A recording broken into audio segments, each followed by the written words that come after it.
Hello students, how are you? Hopefully you all are well. आज हम जानेंगे कि जो 12th क्लास का जो सिलेबस है, जो पेपर पैटर्न के हैं, जो पेपर आप देखने वाले हो अभी कुछ 1.5 मंथ के बाद, तो वो कैसा रहेगा हमारा। ठीक है, 2022 टू से 2023 तक का जो पैटर्न है वो हम डिस्कस करेंगे। ठीक है, आपको पता है कि जो टोटल जो मार्क्स है वो आपका 18 मार्क्स का पेपर होने वाला है। ठीक है, 20 मार्क्स की आपकी असेसमेंट होती है, राइट।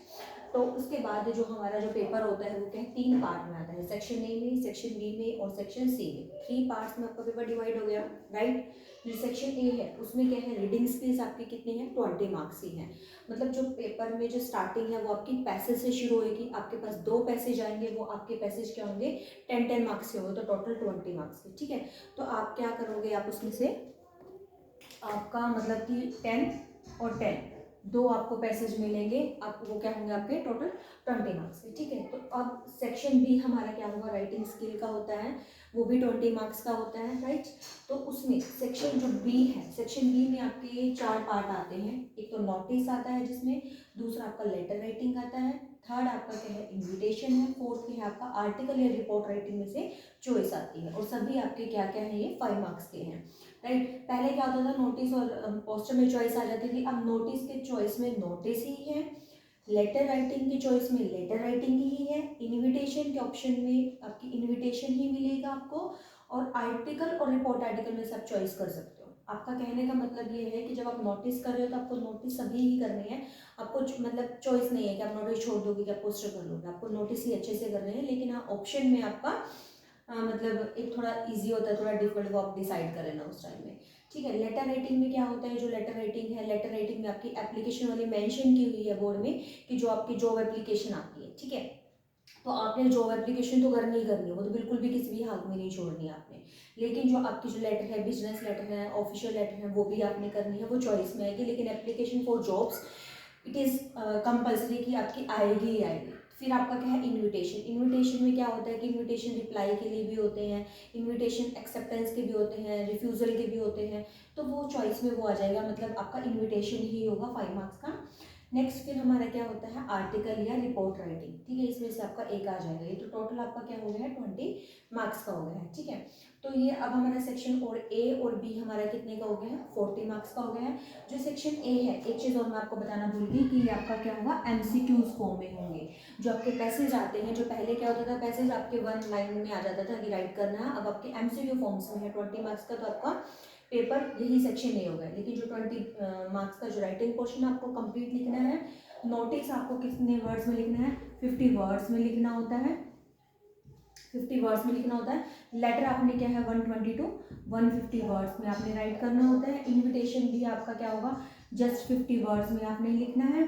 और जो ये आपका आर्टिकल है, ये आर्टिकल आपने 120 टू 150 वर्ड्स में आपने लिखना होता है। और जो जो राइटिंग क्राइटेरिया दे रखा है, जो वर्ड्स लिमिट दे रखी है, आपको उसी में लिखना है। आप कई बच्चे क्या होता है, ओवर राइटिंग ज़्यादा करते हैं, ओवर राइटिंग करोगे तो उसका कोई बेनिफिट नहीं है। ठीक है, वर्ड लिमिट भी एक तरीके से मैटर करती है, ये भी नहीं होगी 120 है तो आप 50 वर्ड्स ही लिख रहे हो। ठीक है, कोशिश करनी है आपने 120 और 150 की अप्रोक्सीमेटली आपने आइडिया रखना है। अब एक क्वेश्चन ये आता है, बच्चे ये कहते हैं कि मैम हम काउंट थोड़ी ना करेंगे पेपर में। क्या होता है कि जब आप प्रैक्टिस करते हो, इतना आइडिया तो हो जाता है कि हम एक पेज पे हमारे इतने वर्ड्स आ जाते हैं। क्योंकि कुछ बच्चों के रेटिंग के होते हैं, वो खुला खुला लिखते हैं, कुछ बिल्कुल ही टाइट करके लिखते हैं। तो हर बच्चे को अपना एस्टिमेशन खुद लगा के चलना है, ठीक है, कि हम इतने वर्ड्स में हमारा इतना पेज हो जाता है, राइट। फिर हमारा जो पार्ट 3 है वो कौन सा है, सेक्शन सी, वो क्या है, लिटरेचर पोर्शन है। ठीक है, जो बहुत ही लेंथी होता है, लेकिन थोड़ा मतलब माइंड से काम करेंगे तो बहुत इजी भी हो जाता है। 40 मार्क्स का है। एक तो अब अच्छी चीज़ क्या हो गई है इस साल कि पहले 30 का ही आता था और इतना सब कुछ पढ़ना पड़ता था, लेकिन अब क्या है, 40 मार्क्स का हो, एटलीस्ट 10 मार्क्स तो आपके इंक्रीज हुए ना। ठीक है, तो 40 मार्क्स में आपने ध्यान से देखना है कि जो एक्सट्रैक्ट है, ठीक है, आपके पास 3 एक्सट्रैक्ट आते हैं। जो फर्स्ट एक्सट्रैक्ट आता है, जो क्या है, फ्लेमिंगो बुक में से आता है 6 मार्क्स का। ठीक है, जो प्रोज सेक्शन का होता है, प्रोज मतलब जो आपने लेसन पढ़े हैं ना, उस लेसन में से आपका एक एक्सट्रैक्ट आ जाएगा और वो 6 मार्क्स का हो। चॉइस में भी उन्हीं लेसन में से आपके पास चॉइस में भी वही मिलेगा जो आपका 6 मार्क्स का आपको एमसीक्यू फॉर्म्स में करना है, ठीक है। ये आपका एमसीक्यू फॉर्म्स में हो जाएगा। फिर आपका फ्लैमिंगो बुक लीजिए, यही बुक में ही, फ्लैमिंगो बुक में ही पोएट्री में से एक्सट्रैक्ट आएगा, वो भी आपको 6 मार्क्स का करना है, ठीक है। और वो भी क्या होगा आपका एमसीक्यू फॉर्म्स में। अब आप ये दिमाग लगाओ कि जो फ्लैमिंगो बुक है वो कितनी इंपॉर्टेंट होने वाली है। आपको 12 मार्क्स के तो एमसीक्यूज आपको फ्लैमिंगो में से भी आ गए, तो फ्लैमिंगो बुक तो आपने बिल्कुल भी इग्नोर नहीं करनी है। फिर आपका जो एक्सट्रैक्ट हमारा क्या है, दूसरी बुक जो आपके सिलेबस प्रिस्क्राइब है, विस्टाज है, विस्टाज में से आपका 4 मार्क्स का आएगा, राइट। फिर क्या है हमारे, ये आपके एक्सट्रैक्ट हो गए, मतलब कि आपको 3 तो आपको करने ही करने हैं, आपको ऑप्शन में भी मिलेगी, चॉइस में मिलेगी ना। जैसे फ्लैमिंगो बुक है, उसमें से 2 है, आपको एक करना है। जो आपकी जो पोइट्री सेक्शन में से 2 पोएम में से आपका एक्सट्रैक्ट आएगा, और जो विस्टाज उसमें से 2 मिलेंगे, आपको 6 मिलेंगे पेपर में, और आपको लेकिन 3 करने हैं, ठीक है। तो आपके जो 24 मार्क्स के तो क्या है, आपके एमसीक्यू ही आ जाएंगे, ठीक है। नेक्स्ट हमारा क्या है, जो हमारा 4th क्वेश्चन जो हमारा बोर्ड में आपके पास आने वाला है, वो कौन सा होता है, शॉर्ट क्वेश्चन आंसर टाइप, जो फ्लैमिंगो बुक में से आएंगे। आपके फ्लैमिंगो बुक में से देखो शॉर्ट क्वेश्चन आंसर भी ज़्यादा आ रहे हैं, आपको 6 मिलेंगे, आपको 5 करने हैं कम से कम, और 2 मार्क्स का है आपका एक क्वेश्चन, तो आपके टोटल कितने मार्क्स के हैं, 10 मार्क्स के हैं, मतलब 10 मार्क्स के आपके फ्लैमिंगो में से हैं। फिर आपके पास दूसरी बुक में से भी शॉर्ट क्वेश्चन मिलेंगे आपको, ठीक है, और 2 मार्क्स के हैं, वो 4 मार्क्स के, मतलब 4 मार्क्स के लिए आपको विस्टाज बुक करनी है short question answer type. Next आपका क्या है, लॉन्ग क्वेश्चन आंसर। ये भी अब की बार थोड़ा चेंज हुआ है कि जो जो लॉन्ग क्वेश्चन है, पहले क्या होता था, फ्लैमिंगो बुक में से ही आपको 2 क्वेश्चन मिलते थे और आपको एक क्वेश्चन करना होता था, लेकिन अब आपको क्या करना है, फ्लैमिंगो में से ही आपने एक क्वेश्चन करना है, या तो फ्लैमिंगो बुक अच्छे से प्रिपेयर करो, या फिर आप पोइट्री सेक्शन बहुत अच्छे से प्रिपेयर करो, क्योंकि जिससे क्या होगा कि आप एटलीस्ट, हम कोई मतलब कि ढील छोड़ के तो नहीं चल सकते कि देख लेंगे, अब बोर्ड का एग्जाम है, एक ही बार होना है, तो पहले आपका माइंडसेट होना चाहिए कि मैंने फ्लैमिंगो में से क्वेश्चन अटेम्प्ट करना है या पोइट्री सेक्शन में से। ये मत सोचो कि पेपर में बैठ के देख लेंगे, अपने पहले प्री प्लान होकर चलना है कि हमने क्या चीज़ करनी है। तो आपको पहले ये क्लियर होना चाहिए कि फ्लैमिंगो और पोइट्री में से आपको चॉइस आएगी पेपर की, ठीक है, और 5 मार्क्स का आपको क्वेश्चन मिलेगा। फिर दूसरा लॉन्ग क्वेश्चन है, वो क्या है आपका विस्टाज में से आएगा, और वो भी क्या है आपका 5 मार्क्स का होगा। विस्टाज में से तो आपको जो जैसे आपके 10 लेसन है, उनमें से 2 आप मतलब 2 क्वेश्चन आपको विस्टाज में से ही मिलेंगे, लेकिन जैसे फ्लैमिंगो है, उसमें से क्या है, फ्लैमिंगो पूरी बुक में से एक क्वेश्चन, और एक क्वेश्चन क्या है आपका पोएट्री सेक्शन में से आ जाएगा, ठीक है। तो इस तरीके से आपको ये 40 मार्क्स का सिलेबस हो गया है।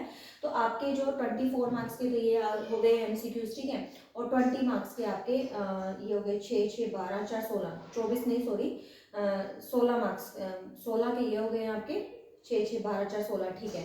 और ये आपके 20 के यहाँ पे एमसीक्यूज हो गए हैं, ठीक है। ये आपका एमसीक्यूज का पेपर ये रहेगा, और अदरवाइज आपका सारा क्या है, राइटिंग ही आपने करनी है।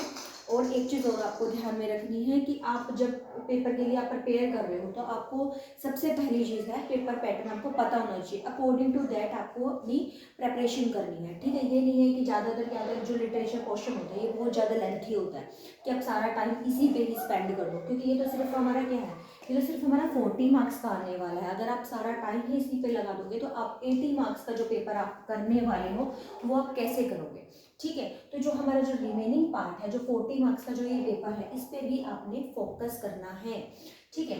जो आपका रीडिंग सेक्शन होता है, रीडिंग सेक्शन में जो आपके अनसीन पैसेज आते हैं, अनसीन पैसेज में क्या होता है कि बच्चे क्या करते हैं, प्रैक्टिस नहीं करते हैं, डायरेक्ट एग्जाम में बैठ जाते हैं। आप, मैं ये नहीं कहती कि आप सिर्फ अनसीन पैसेज पे ही फोकस करो, लेकिन हाँ, मिनिमम कम से कम 10 to 15 आपके पैसेज ऐसे होने चाहिए जो अपने पेपर से पहले आपने प्रैक्टिस की होगी, ठीक है। फिर हमारी बात आती है सेक्शन बी की, राइटिंग स्किल। राइटिंग स्किल में क्या 20 मार्क्स बहुत इजी है, इसमें से मैं ये मानती हूँ कि जो ये आर्टिकल और रिपोर्ट वाला पोर्शन तो थोड़ा सा मुश्किल है, लेकिन जो 3 पार्ट है ना, ये तो एक जो एवरेज स्टूडेंट होता है वो भी कर सकता है, उसे बिल्कुल नहीं छोड़ना चाहिए। नोटिस का फॉर्मेट हम करेंगे अभी, लेटर राइटिंग बहुत इंपॉर्टेंट है, इन्विटेशन बहुत इंपॉर्टेंट है, और जो हर बच्चा कर भी सकता है, ठीक है।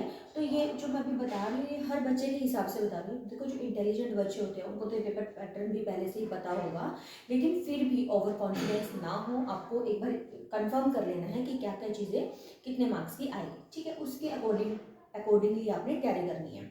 जो एवरेज बच्चे हैं उनको वो पास कैसे हो सकते हैं, एक तो वो क्या कर सकते हैं, सेक्शन ए अपना बहुत अच्छे से प्रिपेयर कर सकते हैं, सेक्शन बी में 3 पार्ट बहुत अच्छे से प्रिपेयर कर सकते हैं, ठीक है।